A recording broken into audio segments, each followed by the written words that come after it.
अस्सलाम वालेकुम क्लास, कैसे हैं आप सब? उम्मीद है खैर वाफियत से होंगे। बच्चे, आज का हमारा टॉपिक है what is year diagram. Year diagram क्या होती हैं, ठीक है, और इसकी एग्जांपल के साथ हम डिस्कस करेंगे और मैं उम्मीद करता हूँ कि आज आपका लेक्चर आपको समझ में आएगा, ठीक है। Year diagram is the graphical representation of the tables. ये बेटा जो हम डेटाबेस के अंदर टेबल्स क्रिएट करते हैं, एंटिटीज क्रिएट करते हैं, उसके एट्रीब्यूट्स को क्रिएट करते हैं, वो तमाम तरह चीजें ईयर डायग्राम के अंदर प्रेजेंट की जाती हैं। वर्चुअल वे के अंदर ग्राफिकल प्रेजेंटेशन होती है, ठीक है। It was developed by the Peter चीन 1976 के अंदर। ये साइंटिस्ट है जिसने इसको डेवलप किया था, ठीक है। ER design use to different symbols. इसमें डिफरेंट टाइप के सिंबल्स यूज किए जाते हैं जो एंटिटीज को, रिलेशंस को प्रेजेंट करते हैं, ठीक है। अब इसके अंदर सबसे पहले रेक्टेंगुलर शेप आती है, ठीक है। रेक्टेंगुलर बड़ी कॉमन सी शेप है जो कि इसके अंदर इस्तेमाल की जाती है। Entity can present the person, place, thing और इवेंट। कि बेटा ये किसी एंटिटी को प्रेजेंट कर रही होती है। जब भी कोई एंटिटी की बात होगी तो वहाँ पे रेक्टेंगुलर शेप वहाँ पे आपको दिखेगी, ठीक है। नेक्स्ट हमारे पास आता है डायमंड शेप है, ठीक है। ये जो डायमंड शेप है नॉर्मली प्रेजेंट द रिलेशनशिप्स, यही रिलेशंस को प्रेजेंट करने के लिए इस्तेमाल की जाती है। Relation create identify how entities are related to each other. किस तरह से एक एंटिटी दूसरी एंटिटी से रिलेट कर रही है, वो डायमंड शेप हमें प्रेजेंट करेगी, ठीक है। नेक्स्ट हमारे पास एक ओवल शेप आती है। Oval shape present the attributes, यानी जब भी एट्रीब्यूट की बात की जाएगी तब हम ओवल शेप से प्रेजेंट करेंगे, ठीक है। अगर मैं आपको दिखा सकूं, नहीं हमने वो लास्ट टाइम पढ़ा था, ठीक, रिप्रेजेंट करता है, ठीक है, ओके। नेक्स्ट अब हम इन शेप्स को देख लेते हैं। देखो बेटा, एंटिटी की जब भी बात होगी तब हम इस शेप से प्रेजेंट करेंगे। जब एट्रीब्यूट्स होंगे, एट्रीब्यूट की मैं डेफिनेशन आपको बताता चलूं। एंटिटी की पहली डेफिनेशन आपको बताता हूँ। किसी पर्सन, प्लेस या थिंग की जब भी बात होगी किसी टेबल के अंदर तो वो एंटिटी कहलाएगी। और जब भी किसी हम कैरेक्टरिस्टिक ऑफ एंटिटी की बात करेंगे तो वो एट्रीब्यूट होगा। जैसे एंटिटी हमारे पास है अली हमजा, फर्ज करते हैं हमारे पास एक एंटिटी है, या रोल नंबर 1 हमारे पास एक एंटिटी है, तो उसके एट्रीब्यूट्स होंगे। उस रोल नंबर 1 का कोई नेम होगा, कोई क्लास होगी, कोई सब्जेक्ट्स होंगे, कोई कोर्सेज होंगे, कोई लाइब्रेरी में कोई रजिस्ट्रेशन होगी, वो सब तमाम तरह उसकी, या एज होगी, ये तमाम तरह चीजें उसके एट्रीब्यूट्स कहलाएंगे, ठीक है। अब रिलेशन क्या होगा? जैसे एक स्टूडेंट का टीचर से क्या रिलेशन है, ठीक है, कि टीचर का काम है पढ़ाना और स्टूडेंट का काम है पढ़ना, ठीक है। तो ये क्या होगा? स्टूडेंट और टीचर के दरमियान रिलेशन क्रिएट हो जाएंगे, ठीक है। तो ये जो हमारे पास रिलेशन को प्रेजेंट करना होता है वो इस डायग्राम ने, इस फिगर ने करना होता है, ठीक है। अब हमारे पास एक एग्जांपल है, इसको मैं यहाँ पे ले आता हूँ। An example of year diagram for car manufacturing, यानी कार मैन्युफैक्चरिंग कंपनी की हमारे पास एक एग्जांपल है, ठीक है। अब ना इसको पढ़ने का तरीका क्या होता है? अब टॉप टू बॉटम पढ़ते हैं और लेफ्ट टू राइट पढ़ते हैं, ठीक है। यानी पहली आपने देखना है टॉप टू बॉटम और लेफ्ट टू राइट हम इसको पढ़ेंगे, ठीक है। तो देखते हैं। सबसे पहले हमारे पास टॉप जो एंटिटी आती है वो ये वाली है, यानी मैन्युफैक्चरर, कंपनी बनाने वाला शख्स, ठीक है। तो इसको देखते हैं, ओके। मैं इसको साथ साथ ना आपको समझाऊंगा भी, तो आपको उम्मीद समझ में आएगी। मैं आपको ना कार्डिनलिटी और मोडालिटी पहले आपको बता दूं, ये कुछ कार्डिनलिटी और मोडालिटी के बारे में हमने पढ़ा था, ठीक है। कार्डिनलिटी हमारे पास थी कि पहले मोडालिटी हमारे पास, मोडालिटी थी मिनिमम नंबर ऑफ रिलेशन, यानी कम से कम एक रिलेशन बन रहे हैं एक एंटिटी की दूसरी एंटिटी के साथ। और कार्डिनलिटी क्या थी? Maximum number of relation of one entity की ईच अदर, यानी दूसरी एंटिटी में उसके मैक्सिमम कितने रिलेशन बन सकते हैं, हमारे पास कार्डिनलिटी थी, ठीक है। ये याद रखिएगा। और जरा उस डायग्राम को पढ़ने से पहले जरा ये देखिएगा, यहाँ पर जो पहला सिंबल लगाया गया है ये प्रेजेंट कर रहा है indicate the only one school is involve in a relation, यानी कम से कम एक स्कूल होना चाहिए इसके अंदर, ठीक है। यानी एक स्कूल है जिसका रिलेशन है। और इसमें मोडालिटी क्या बताती है? Indicate the here must be one school have this relation, यानी एक स्कूल है और कम से कम एक स्कूल होना लाजमी है, ठीक है। ये जो पहली लाइन है वो प्रेजेंट क्या कर रही है कि हमारे पास एक स्कूल है जिसका रिलेशन बन रहा है, और दूसरी लाइन क्या प्रेजेंट कर रही है? कम से कम एक स्कूल होना चाहिए इस रिलेशन को क्रिएट करने के लिए, ठीक है। अब हमारे पास ये देखो, यहाँ पे कार्डिनलिटी और वो क्या है? 3 क्रू फुट्स कहते हैं इसको, ठीक है। कौवे के जैसे वो होते हैं ना हमारे पास पाँव होते हैं, वैसे ही सिंबल बनाया जाता है। ये क्या इंडिकेट करता है? That there may be many student in a school, कि ज्यादा स्टूडेंट होंगे, ठीक है। क्या होंगे? ज्यादा स्टूडेंट होंगे, यानी एक से ज्यादा स्टूडेंट्स होंगे। और ये जो हमारे पास ऑप्शनल वाला ये 0 आपको दिख रहा है यहाँ बना हुआ, ये जो सर्कल दिख रहा है ये हमारे पास क्या है? ऑप्शनल है। ऑप्शनल का मतलब होता है indicate there may be a no student in the school, मुमकिन है कि कोई भी स्टूडेंट ना हो, यानी होंगे तो ज्यादा स्टूडेंट होंगे और हो सकता है कोई भी ना हो। ये ऑप्शनल जब भी आएगा इसका मतलब है ऑप्शनल, और इसका मतलब है कि कम से कम एक लाजमी होगा, ठीक है, ओके। अब हम इस काबिल हो चुके हैं कि हम इस एग्जाम्पल को समझ लें, ठीक है। अब देखते हैं, कार मैन्युफैक्चरिंग कंपनी है, उस कार मैन्युफैक्चरिंग के पास एक लाइसेंस है और मिनिमम एक लाइसेंस होना चाहिए, ठीक है, किसके लिए, डीलरशिप के लिए। यानी अगर उसे डीलरशिप करनी है तो उसके पास लाइसेंस एक है और कम से कम भी एक होना चाहिए, ठीक है। और अब देखो यहाँ पर डीलरशिप्स के लिए वो मल्टीपल डीलरशिप्स भी हो सकती हैं और कम से कम एक डीलरशिप होना भी लाजमी है। डन हो गया, ओके। अब देखो एक मैन्युफैक्चरर का रिलेशन किसके साथ है, कार के साथ। क्या है, बिल्ड करने का। कम से कम एक कार तो, यानी एक कार तो वो बिल्ड कर रहा है और कम से कम एक कार उसे बिल्ड करनी चाहिए, ठीक है। अब देखो या तो वो मल्टीपल कार्स को बिल्ड कर सकता है या फिर कम से कम एक कार को उसने लाजमी बिल्ड करना है, ठीक है। तो मैन्युफैक्चरर का और कार का रिलेशन है, मैन्युफैक्चरर का और डीलरशिप का रिलेशन है। डन हो गया, ओके। अब बेटा हमारे पास, अब हम आ चुके हैं यहाँ पे डीलरशिप के पास और यहाँ पे कार के पास, ठीक है। अब हम इसको टॉप टू बॉटम में जाना था और लेफ्ट टू राइट पढ़ना था, तो हम यहाँ से पढ़ेंगे डीलरशिप से, ठीक है।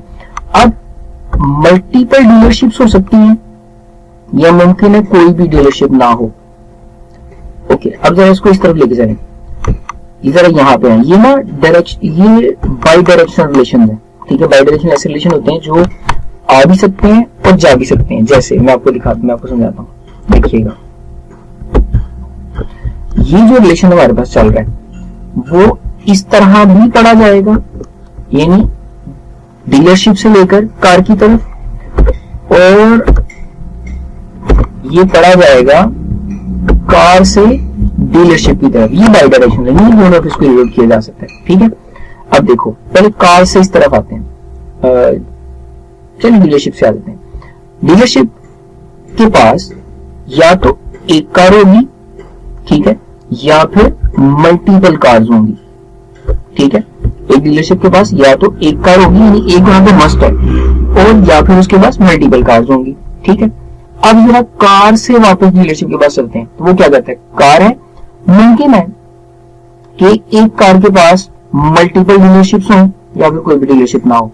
ये कार का जब रिलेशन बनेगा डीलरशिप के साथ तो क्या है, मुमकिन है कि वो कोई डीलरशिप ना हो और मल्टीपल डीलरशिप भी हो सकती हैं। और जब डीलरशिप वाला पढ़ेंगे तो फिर यहाँ से पढ़ेंगे, ये हमारे पास मिनिमम एक कार होनी चाहिए और मल्टीपल कार्स भी हो सकती हैं। डन हो गया। अब हमारी कार्स का रिलेशन, सॉरी मैन्युफैक्चरर को चलते हैं पहले। मैन्युफैक्चरर का जो रिलेशन है वो इस तरह भी है, इस तरह से, ठीक है, कि हमारे मैन्युफैक्चरर एक है और कम से कम एक होना चाहिए, ठीक है।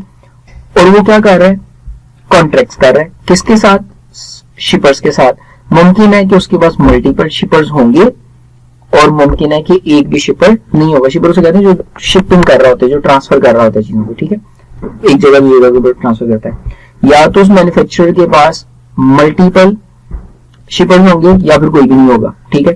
और एक शिपर के पास कम से कम एक मैन्युफैक्चरर लाजमी होना चाहिए, ठीक है, ओके डन।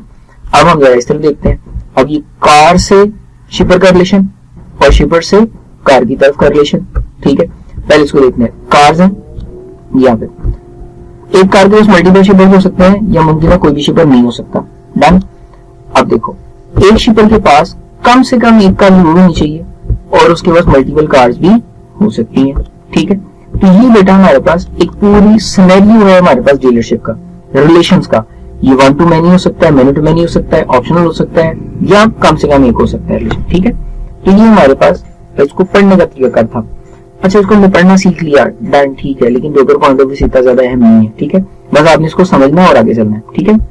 अब देखो इन तमाम रिलेशंस को ना उसने 1 by 1 बुक में 1 by 1 एक्सप्लेन किया गया, ठीक है। अब देखते हैं इसको, ये क्या है, मैन्युफैक्चरर बिल्ड्स कार। मैन्युफैक्चरर है वो कार बनाता है। अब कम से कम एक मैन्युफैक्चरर है और वो कम से कम एक कार जो बिल्ड करेगा, सॉरी एक कार तो उसे बिल्ड की है और मल्टीपल कार जो बिल्ड कर सकता है, ठीक है। और कार का रिलेशन होगा मैन्युफैक्चरर के साथ, तो वो क्या होगा भाई, एक कार तो है मैन्युफैक्चरर के पास और वो मल्टीपल भी रख सकता, सॉरी ये इस तरह से होगा कि एक मैन्युफैक्चरर या तो एक कार बनाएगा या मल्टीपल कार्स बना सकता है, यही बिल्ड का रिलेशन है ना, हमने रिलेशन को देख के चलना है यहाँ पे इस तरह से, ओके। दूसरा रिलेशन मैन्युफैक्चरर लाइसेंस डीलरशिप, ठीक है। अब देखो एक मैन्युफैक्चरर है, या तो उसके पास एक डीलरशिप होगी या उसके पास मल्टीपल डीलरशिप्स होंगी, ठीक है। मेन रिलेशन क्या है, लाइसेंस, यानी एक तो होना चाहिए लाइसेंस और एक उसके पास है, ठीक है। इसी तरह से मैन्युफैक्चरर और हमारे पास कॉन्ट्रैक्ट शिपर है, यानी शिपर के साथ कॉन्ट्रैक्ट है। मुमकिन है कि उसका किसी शिपर के साथ कॉन्ट्रैक्ट ना हो और मुमकिन है उसका बहुत सारे शिपर्स के साथ कॉन्ट्रैक्ट होगा और कम से कम एक कॉन्ट्रैक्ट तो इसके पास होना चाहिए मैन्युफैक्चरर के पास, ठीक है। अब हमारे पास शिपर और ट्रांसपोर्ट का रिलेशन है। अब हमारे पास एक शिपर के पास कम से कम एक कार तो होनी चाहिए ट्रांसपोर्ट करने के लिए, ठीक है, और उसके पास मल्टीपल भी हो सकती है, ठीक है। इस तरह से हमारे पास आगे देखो डीलरशिप का और कार का रिलेशन है। तो डीलरशिप के पास एक कार तो है और मल्टीपल भी हो सकती है स्टॉक में, ठीक है। तो ये बेटा हमारे पास छोटा सा एक रिलेशन था। अब हमारे पास है draw and explain the ER model, यानी एंटिटी रिलेशन डायग्राम है for the system of getting admission in a college, यानी कॉलेज के अंदर एडमिशन लेना है उसके लिए आपको एक ER डायग्राम डेवलप करनी है, ठीक है। तो लेट्स सी किस तरह से की जा सकती है। इसमें लिखा द कलेक्शन, ठीक है, इसको ना हम ऐसा करते हैं डायग्राम से ही स्टार्ट करते हैं, यानी रिलेशन से स्टार्ट करते हैं। चलो ऐसा करते पढ़ लेते हैं। इसमें लिखा कॉलेज ने एडमिशन अनाउंस कर दिए, ठीक है, और स्टूडेंट्स ने वहां पे अप्लाई करना शुरू किया एडमिशंस के लिए, ठीक है। अब उसके अंदर मल्टीपल ग्रुप्स हमारे पास क्रिएट हो गए, जिसके अंदर आर्ट्स ग्रुप है और मल्टीपल ग्रुप्स हैं। उसके बाद the student are granted to admission according to their admission policy, यानी पॉलिसी के मुताबिक आपको एडमिशन लेना है, ठीक है। द स्टूडेंट डिपॉजिटेड फी, और स्टूडेंट हमारा फी जो है वो डिपॉजिट कर लेता है। अच्छा, ये चीजों को ना आपको पढ़ना है, ये पढ़ोगे अंडरस्टैंड करोगे तभी डायग्राम बना सकते हो, क्योंकि उसके अंदर हर चीज 1 to 1 यानी 1 by 1 बताई गई कि क्या करना है और कैसे करना है, ठीक है। अब सबसे पहले ना हमने एंटिटीज लगा करती है। सबसे पहले जो एंटिटी हमारे पास आ जाती है वो है हमारे पास, जस्ट अ मोमेंट, ओके बच्चे। सबसे पहले ना हमें क्या करना है कि एंटिटीज को याद करना है। देखो हमारे पास एंटिटीज क्या है, एक स्टूडेंट है, एक ग्रुप है और एक फी है। ग्रुप हमारे पास मल्टीपल हो सकते हैं, ठीक है, जैसे साइंस का, आर्ट्स का, ICS का, ये मल्टीपल ग्रुप्स हो सकते हैं। स्टूडेंट भी हमारे पास मल्टीपल हो सकते हैं और कम से कम एक स्टूडेंट तो हमारे पास होगा। और चले देखते हैं। सबसे पहले हमारे पास रिलेशन बनता है स्टूडेंट और ग्रुप का, ठीक है। हमारे पास मल्टीपल ग्रुप्स हैं, मल्टीपल स्टूडेंट्स हैं और कम से कम एक स्टूडेंट तो है, ठीक है। और हमारे पास बहुत सारे अप्लाई करने के लिए बहुत सारे ग्रुप हैं और कम से कम एक ग्रुप में तो लाजमी अप्लाई करना है, ठीक है, जब भी किसी स्टूडेंट ने अप्लाई करना है। अब स्टूडेंट का और फी का रिलेशन है, ठीक है। स्टूडेंट मल्टीपल होंगे और एक भी हो सकता है, ठीक है, यानी मस्ट है कि एक होगा स्टूडेंट, और उसमें क्या करनी, फी डिपॉजिट करनी है, और वो मस्ट है कि उसने एक फी तो डिपॉजिट करनी ही करनी है, इसके बगैर गुजारा नहीं है, ठीक है। अब हम जरा इन दोनों रिलेशंस को जब कंबाइन करेंगे तो किस तरह से होगा, ग्रुप्स का और स्टूडेंट का रिलेशन बना दिया, जैसे हमने वहां पे लिखा था, जैसे यहाँ पे ड्रॉ किया था, सेम एज इट इज हमने यहाँ पर ड्रॉ कर दिया, ठीक है। स्टूडेंट और ग्रुप को रिलेट कर दिया। अब स्टूडेंट जो डिपॉजिट फी कर रहा था उसको फी से रिलेट कर दिया। तो इस तरह से हमारे जो है रिलेशन बनते हैं, ठीक है, ER डायग्राम बनाई जाती है, ठीक है। यानी किसी वजह से प्रोजेक्ट को बनाने से पहले ER डायग्राम बना ली जाती है ताकि हमें रिलेशंस का पता चल जाए 1 to 1 है, 1 to many है, ये किस तरह से चल रहा है, ठीक है। ओके बेटा, ये अपना लॉन्ग क्वेश्चन शुरू हो रहा है। यहाँ पे briefly explain database design process with the help of diagram. Diagram की मदद से हमें ये सारा जो प्रोसीजर है वो एक्सप्लेन करना है। तो इसको ना हम नेक्स्ट लेक्चर के अंदर देखेंगे। तब तक आप ये ER वाले मॉडल को जरा ध्यान से देखेंगे, समझेंगे, और इंशाल्लाह मैं उम्मीद करता हूँ मैं समझाने में कामयाब हो सकूं। और नेक्स्ट लेक्चर के अंदर हम ये पढ़ेंगे कि डेटाबेस को डिजाइन किस तरह से किया जाता है, ठीक है, इसके फेजेस हैं। इंशाल्लाह ये फेजेस पढ़ने के बाद जी ठीक, हाँ जी, हम फेजेस पढ़ेंगे इंशाल्लाह। ये लॉन्ग क्वेश्चन कवर करेंगे इंशाल्लाह आज वजह। अस्सलाम वालेकुम, फिर मिलते हैं नेक्स्ट लेक्चर में।